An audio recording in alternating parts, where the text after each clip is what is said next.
from the moment you walk in the door, you feel immediately cared for. And I mean, that says it all, in my opinion. Very first time I came here, which was a referral, the receptionist was just very warm and inviting. Always make sure that you're comfortable. And then, of course, Dr. Miller is fantastic. There hasn't been a procedure that I've come here for that he hasn't gone through extra measures to make sure that I'm comfortable, that I'm not in pain. What he does with every patient is he offers you nitrous, I believe is what it is. So he gives you a little mild, just to take the anxiety off. So it's great for anybody who is apprehensive about going to the dentist and sitting in that chair and hearing the drills and going through the whole motion. He'll make sure that you feel comfortable with that process.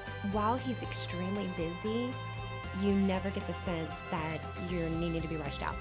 You know, sometimes he'll even lean against the wall and just have a conversation with you like you're having coffee together. But then he's also, very big about continuing education. So every time I come in here, I learn something new. Sometimes there's procedures that you have to make some tough calls, especially when they're a big impact to your wallet. and he'll give you all the variables behind it so that you understand exactly what you're doing when you make a decision to either proceed or maybe put it off a little while, which has been the case with me in some procedures.